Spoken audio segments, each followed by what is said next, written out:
So everybody, your boy E.N.C. back again with another live stream. And I know I'm a day late with this. I know a lot of people, I know a lot of days, but I didn't have much time about it. I was happy as hell. If you follow me on Instagram, which I need to put on, you already know I put a post about that. It was so hilarious. That shit was hilarious though. That shit was just so satisfying, man. But finally, Mike Groh and that the wide receiver coach Carson Welch. Yeah, that's the name. Carson Welch. Both of those dumb motherfuckers are fired. They're gone. They're on the unemployment line. Hell, who knows? Trump could probably get them a job at this night in the NFL. But these guys, finally, he's gone. Now I was kind of concerned when Doug Peterson said, yeah, he's gonna come back next year, but Jeff Lurie said, you know what? No. Unlike you guys, I ain't soft. I had enough of you guys being soft against these guys. I want this motherfucker gone, says Jeff Lurie. Okay, I don't want that soft bull crap. You got either you put this motherfucker on the employment line or y'all on the employment line. Okay, he didn't say it. He probably that's not what he wanted to do, but still, Jeff Lurie, even he knew that this guy was garbage. He knew it. He wanted him out, and that's exactly what he told Howie Roseman and Doug Peterson to do. Get rid of those two. Hold up. Sorry about that. But still, man, that's exactly what he told him what to do, and now he's gone. Adios. I don't want to see that garbage bin, trash bin motherfucker again in the Eagles cap or Eagles uniform. Okay, I fucking hate that dude. Okay, Carson Wentz, ultra a horrible ass coach. Like, but this dude got fired because for a reason by his own dad. This dude sucks. All right. Like, we should have never let Frank Wright go. Alright?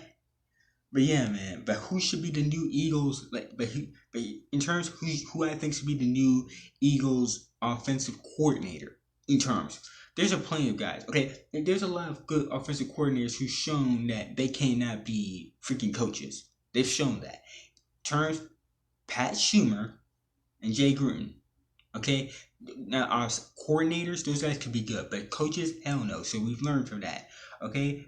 Now, personally, a lot of Eagles fans want Deuce Staley. I'm pretty sure he's the running back coach. People say he's earned it. Yeah, he probably earned it, but honestly, I'm just skeptic. Okay, ever since with Mike Groh now, I'm just skeptic. All right, but I would rather have a offensive coordinator who's already experienced or shown he can be efficient. Hold up, man. Hold up. Let me charge this. Okay. Hopefully you can charge it tomorrow. Oh shit. There we go. Yeah. But yeah, I know. But me personally, I would want an already experienced offensive coordinator. Me personally, I want Pat Schumer. Okay, I really would like to have that guy as offensive coordinator. I feel like as a coach, he's horrible. Okay, obviously for the last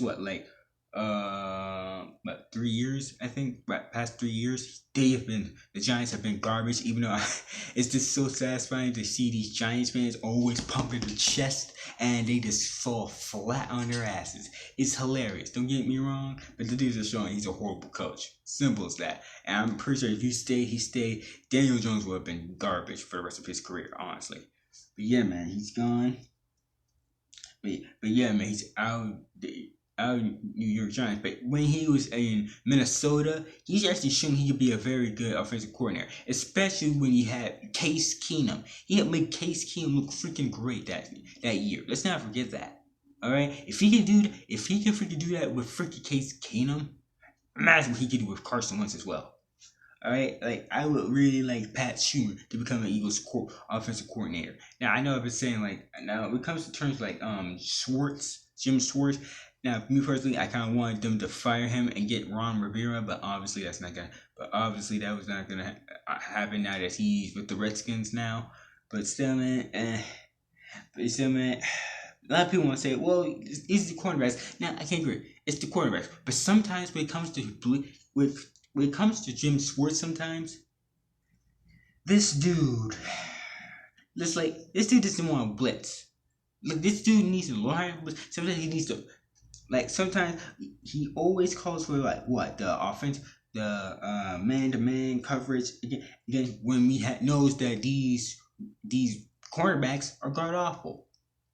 Thank. Okay, can I be grateful? Can we all be grateful that Ronald Darby's gone next year? Yeah, but it's like, well, it's like, can these guys is like, and obviously he had Sidney Jones, obviously. Like this, I get it. This whole secondary was a mess. Okay, an absolute mess, and they showed it against the Minnesota Vikings. Like it was a mess. Okay, yeah, we definitely need some. Soon as the second round, the Eagles get a cornerback. Simple as that. Okay, all right, but still, man, sometimes it's this. Sometimes you just can't blame on the players as well. You gotta put it on the coach as well, because sometimes when I look at what the plays that they're running on defense or with secondary, I'm like, what the fuck? Why do you keep calling the same old shit? This isn't Madden, bro. Okay, come on. Like these wide receivers are going to torch them, especially when it comes man to man. Okay, they've shown that. So it's like, can you stop doing that shit? Okay, do something else with your calls. And still just, and when they don't, they just get torched. Stephon Gilmore did it. Devontae Parker did it. Who else did it? Darius Slayton did it. Like, bro, these guys, and Julio Jones, and Calvin Ridley. All those guys have wrecked them. All right, just straight up, just raked them, motherfuckers. Okay, like, so like we really do need to change some shit in the draft. Do something in the draft and free agency. And Jim Schwartz, like, look, I'll give him one more year.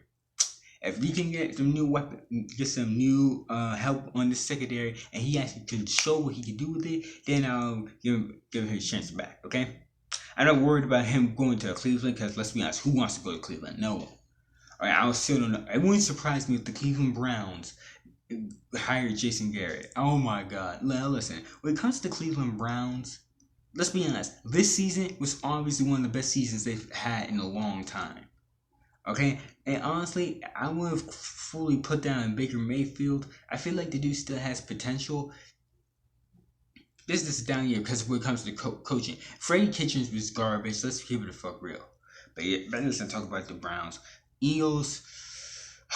Eagles did making some right moves, and I like what Howie Roseman said. Look, we need to focus on this. The focus this offseason is getting some young.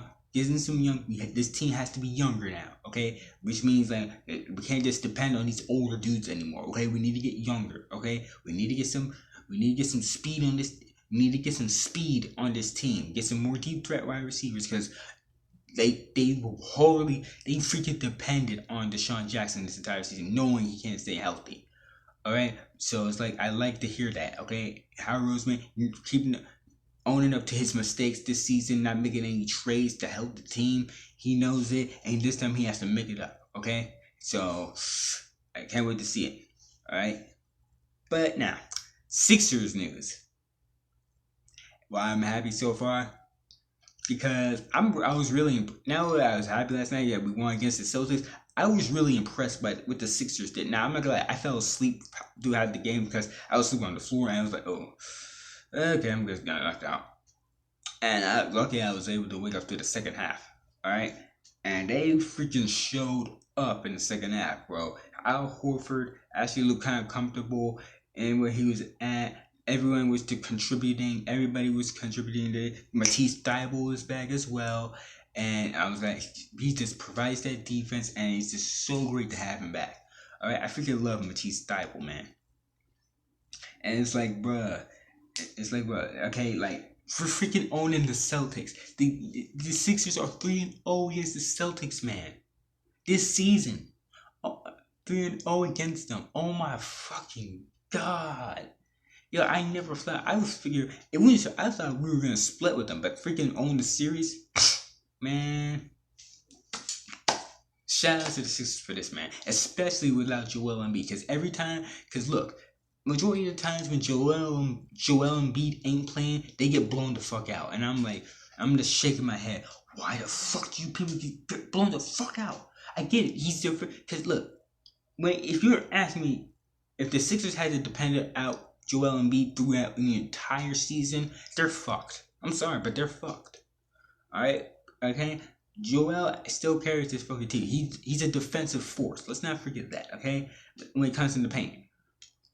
Speaking of defensive, I still have Ben Simmons as one of the front runners for Defensive Player of the Year. That's my opinion. But yeah, man, Sixers look good. All right. Um, um, Josh Richardson, he was looking good in that. He was looking good as well. I freaking loved it. And it's like, look, they're gonna be going out for like a couple of weeks without Joel, and I'll get to him in a moment. And it's like, bro, so it's like I need to check out the rest of their schedule after this. After this, so I don't know, because I'm pretty sure because I know next month is All Star break, so they have 1 month, so they really have a month before they have like what, like what, 5 more games this, no, I think like 3 or 5 more games this month. Okay, I don't know, but I know they have a lot of games before All Star break starts. So it's like I think Joel Embiid can come back during that time. Right, but yeah, man, they have to play. They had to play without Joel Embiid for a while, and so it's like stuff are gonna get harder for him, and teams are gonna try to take advantage of that because they've seen with how the success have been without Joel Embiid. Okay, mostly gonna try to give it to the center and shit, but still, man. But yeah, man. But for Joel Embiid, a Joel Embiid update. His injury, we came to his dislocated finger against the OKC. Like his finger was like that. Like fingers aren't supposed to bend like that way. Like yeah, that was just ugh. But he got his surgery in New York was successful, and he should be evaluated in just like 1 or 2 weeks. 1 or 2 weeks, which is maybe just 2 weeks. Okay, so he should be back soon. He should be okay, and he should be back soon. All right, but don't rush. And it's like, I forgot which hand was it. Hopefully, it was his shooting hand. But still, man, he's gonna be okay. If anyone worrying, he's gonna be alright. He's not gonna be out for like 5 weeks or so. He's just gonna be out for like a couple weeks. Okay, so the Sixers are gonna have to play without him for that while.